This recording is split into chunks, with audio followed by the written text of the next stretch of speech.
Hello there, welcome. Welcome to class. Let's get started. I have 2 blocks for which you can substitute large soup cans or books or just buy yourself a set of blocks. It's really not a big deal. You can get them pretty much anywhere these days. You may also want a blanket or a cushion or something for being seated on. So we'll start with cat-cow. And so as we inhale, you can arch the spine in a way that feels good, meaning you might stick your butt up in the air. And then for everyone, your curve is going to be different. So if you're like me, you might have a bigger curve. And so you're not trying to go for the max range of motion. Not to start anyway. Might not be healthy. So as you inhale, you let the back arch and the chest sort of pull forward, and then when you exhale, I like to start from right above the pelvic floor and sort of lift up and then create a more neutral position.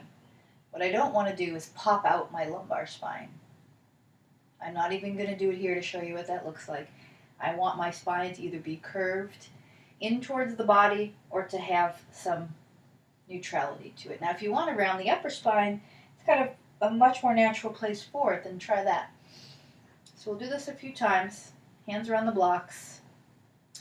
Where your index knuckle meets your hand, you want to press that in pretty strongly. And of course, using a little bend of the elbows. Good. And then from here, just remembering that cat-cow action, from here, going to come to a seated position. So if I hadn't already done a practice today, I would have to be seated on top of something because I might have had a little dumping back of the spine. So please be seated on top of something if you need it. Even if you're not sure you need it. Maybe it's just better. And I'm cross-legged here with my right shin in front. I'm just going to see how it feels. You may have to have your right leg extended. So that is an option. And from here, I'm just going to take myself forward. You go forward as far as you can. So forward doesn't mean creating an umbrella in your spine, although it might temporarily. But see if you can create that sensation that we worked on the inhale a little bit. So as you inhale, you create a spreading of the back body and a spreading of the chest. And then as you exhale, maybe you lift and lengthen a little bit. Some people can get their elbows down. If you're not one of those, don't worry about it. Just stretch your spine forward and then maybe round the upper spine if you need a bit of a rest from the spinal extension. If you're able to go a bit lower, like to try to draw the chin slightly in and lengthen the back of the neck, almost like a little, like I'm lengthening in the back, but then the back tip of the crown of my head reaches forward. And then from here, we'll walk our hands to our right. You can use the blocks if you want to bridge the gap between hands, elbows, and floor.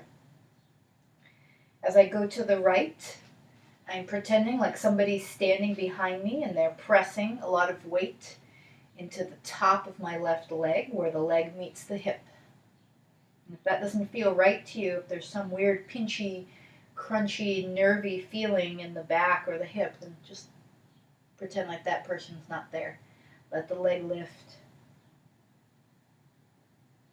Then we'll walk over to the left. You can stay as long as you want. My purpose here is to try to move through a practice that doesn't take forever. But you can pause your video anytime. Same idea, somebody standing behind me pressing into the right upper leg where it meets the hip joint, barring any pain. All right, so we know the difference between a gentle stretch and tug, maybe in the back of the waistline, and we know the difference between something that feels there's a knife somewhere in the back, the hip. We don't like that. Good. And then from here, we'll take the legs out about as wide or wider than the mat. And then toggle your weight between each sit bone. And then let the sit bones stay, and then toggle your weight between each leg bone, but keep the sit bones down. It's a little different.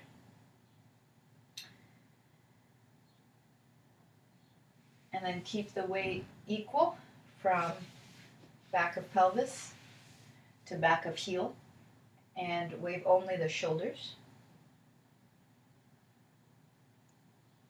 Fun, right? We're having fun. And then inhale, curl the heart forward, but spread the ribs out wide. And then as you exhale, draw the belly in, start to stack your spine, and let's go left leg in front of right.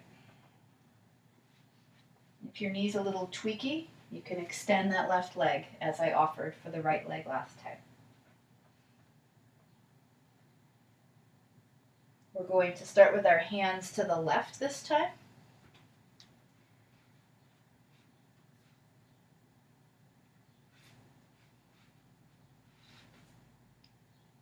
If you can support your elbow on something, you could always use your hand as some head support.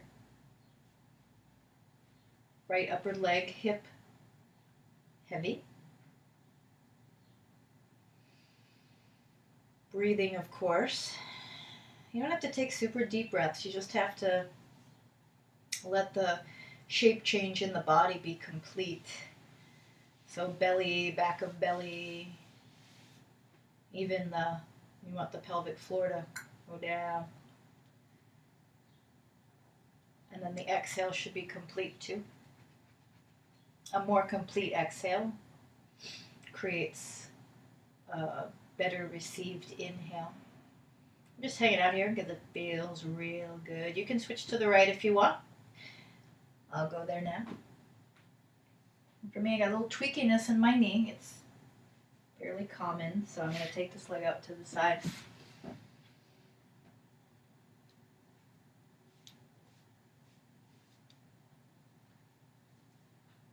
If you can support the elbow, feel free. Don't be afraid to do something different.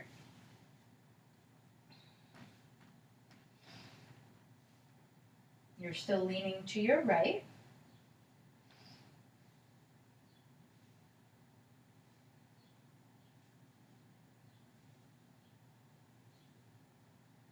Keep the breath flowing. And then come to center.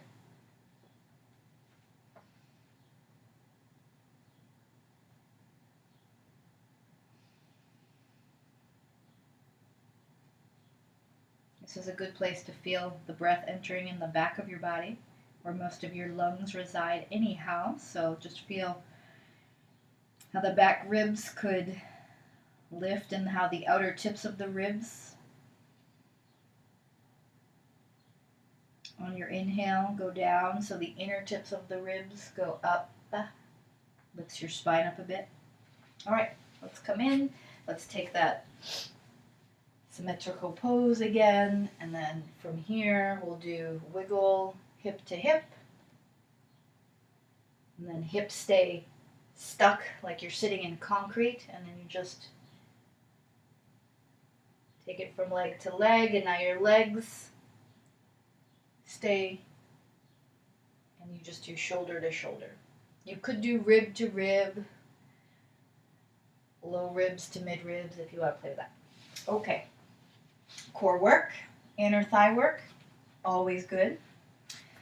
Start in a bound angle position, so we're going to find this position at times. And we're also going to find this position, which is like a happy baby, but we'll be on our back. Okay. So let's come to our back. On our backs, we'll take the legs. We're not going to straighten them all the way. If you want to straighten them all the way to prep, you can. Just see where they go. Hands interlaced behind the head. Bend the legs about 10 or 20%. Try to keep your knees over your hips as a baseline point here.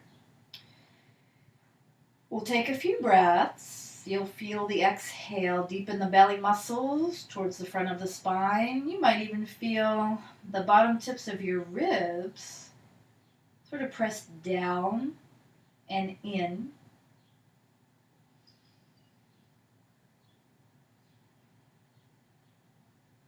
And you can help the movements around with your own muscles. So on your next exhale, let the left leg drop. Maybe your foot taps the floor. Take a breath. And then exhale, feel the deepening muscles. Bring the foot back. Use your exhales to move the leg from your center. Use the inhales to pause.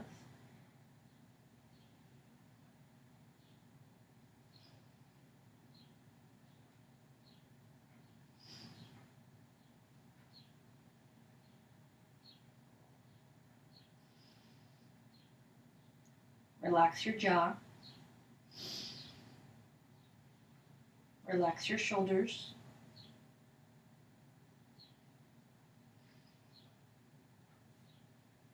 We'll do 3 more on each side. If you want to add a challenge, use one exhale to go down and up.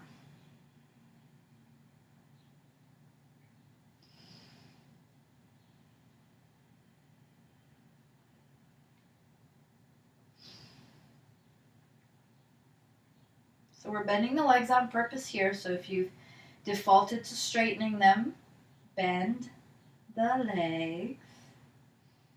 I'm going to take both legs down for my last hurrah. Not going to tap the floor because then my spine kind of bunches up into my body, so I don't want that. Take your butterfly pose. Grab knees or ankles. Maybe wave it side to side.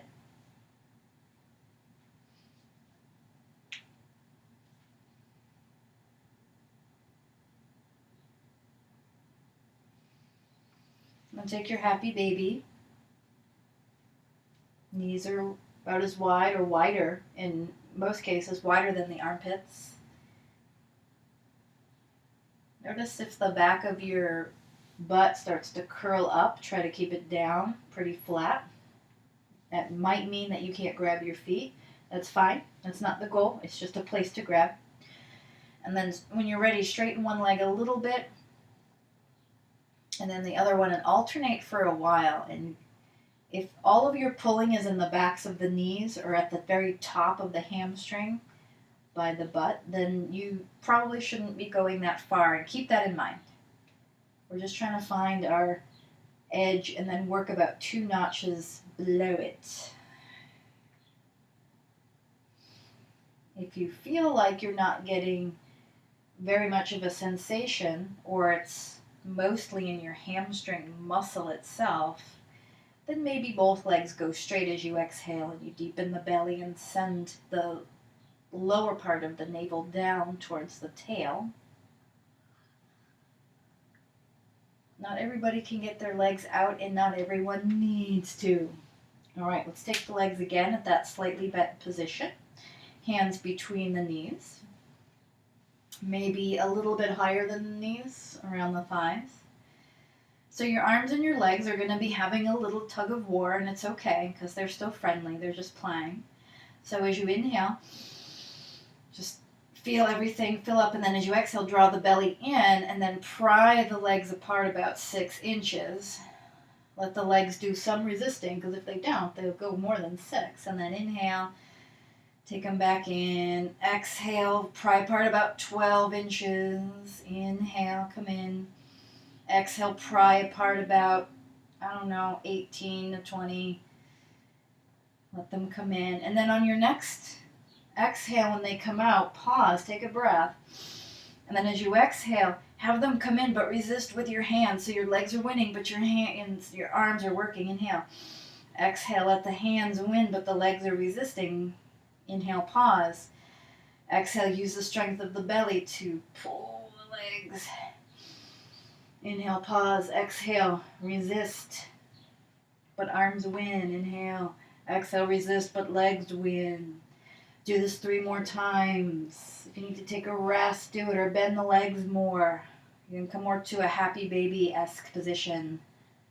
And then when you're finished, come out to wide legs, almost like a goddess pose on your back. And then feel the back of the pelvis get heavy, and then you can sort of take where you feel maybe the top of your leg bone might be and try to drive the top of your leg bone back towards the floor, towards your hamstrings. And then when you're ready, take your feet down, wide as the mat or wider. Knock your knees in. And just breathe and let the back of your body relax. Let the sides of your waist fill up, relax. And then take the knees side to side if that calls to you a few times.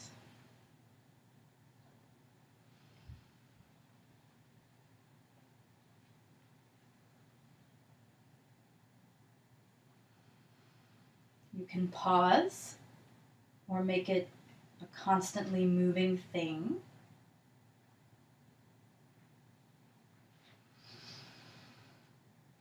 And then we'll take the legs together, arms out to the side. We're going to do little crisscross shapes here. So you can use your arms as much or as little as you want. You can change their positioning, but you don't want to lift the head of your arm bone up as much as you can. Try to keep the backs of your shoulders, the head of the arm bone, the back part of that in the floor. We'll do right leg, left arm first. You may bend your knees for this exercise as much as you want to. As you exhale, draw the belly in, feel the ribs draw down and back, and then exhale, left arm, right leg. Bend the knees a little bit. Inhale, exhale, right arm, left leg. You might have a bend in everything. You want this to be sustainable and you want to lengthen on the exhale. You don't want to curl the belly back. You want to lengthen and lift through the front low spine. So don't think about hollowing your entire belly. Think about hugging pelvic floor in and up as the ribs draw down, the muscles below your navel draw down, and then everything in between lifts up.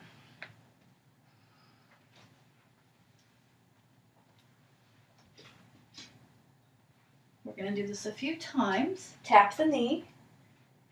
If you start to get tired, if your back starts to creak, ache, or hurt, you may want to consider taking a rest or just taking elbow to knee. 5 more each side. If you're finding this relatively easy, you could grab some part of your leg, pull up for a little outer hamstring stretch.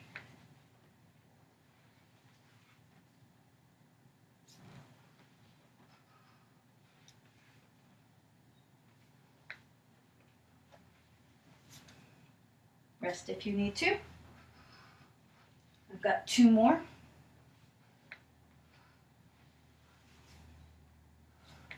And notice I'm not locking the leg straight. Good. Let's come to that wide-legged position. This time you can go wider if you like. And check out how the inner thighs are responding to your work.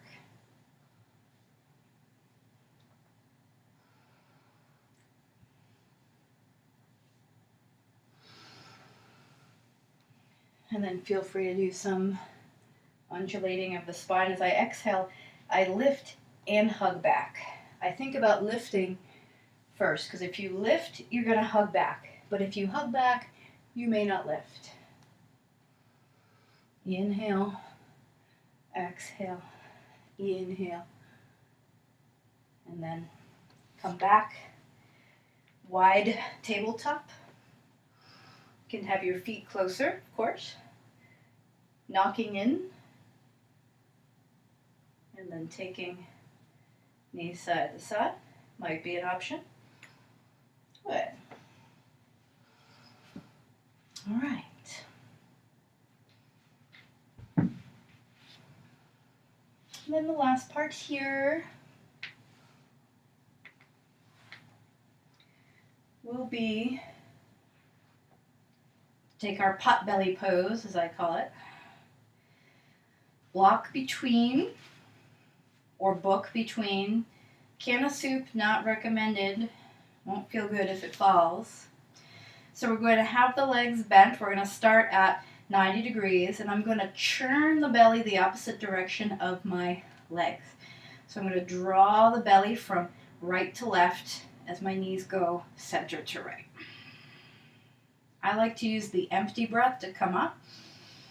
You, of course, could use, you could take a breath while you're down there, take an exhale to come up, or you could take a very gentle inhale with attention to your pelvic floor, mula bandha. Because on an inhale, technically your pelvic floor drops down, and while it's still tensing as it drops down, it's not tensing and lifting and stabilizing the spine as it does when you exhale. So that part of our body is the most tone, pretty much, set of muscles that we have, because otherwise we'd be incontinent. Sometimes they're overtone. So you have to learn how to relax that area. And it doesn't get much of a chance to do so, especially here. So if you feel like you want more, you can straighten the legs a little or a lot. I just sort of went like from really bent to really straight just because I know that I can do that. I try and keep the back of the shoulder blade on the floor. Doesn't mean it has to be pressed perfectly, but nothing's hurting. No back is hurting. My shoulders aren't hurting. I'm more concerned about my low back here.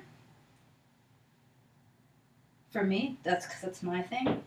Some of you might be concerned about hip, mid-back, neck, jaw.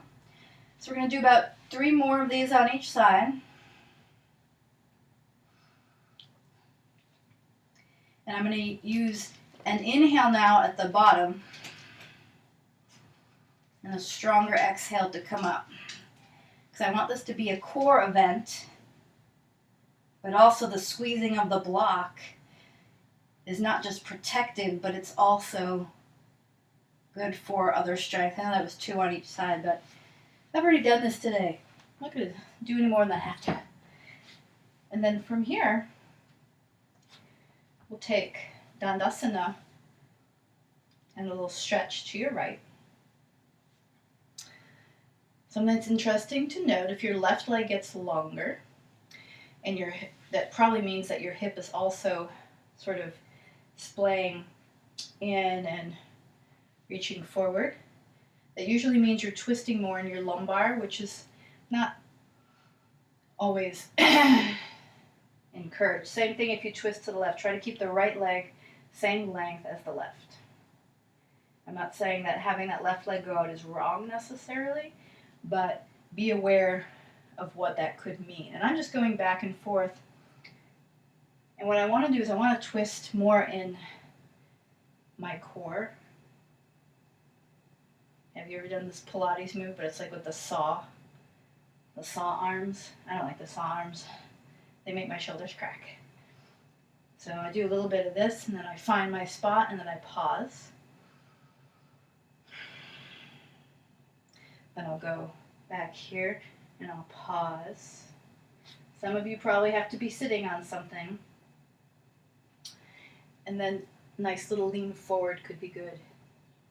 To relieve that low back, because no matter how much we try to not use the muscles back here, when you're twisting like in that last thing, you're using them, but you're using them ideally in a way that's mindful along with the muscles closest to your spine and the ones in the superficial abdominal wall area too. So if this is really difficult for you, this folding forward bit, then what I would do is I would take one leg out to the side or in, rotate it, and work on one hamstring at a time.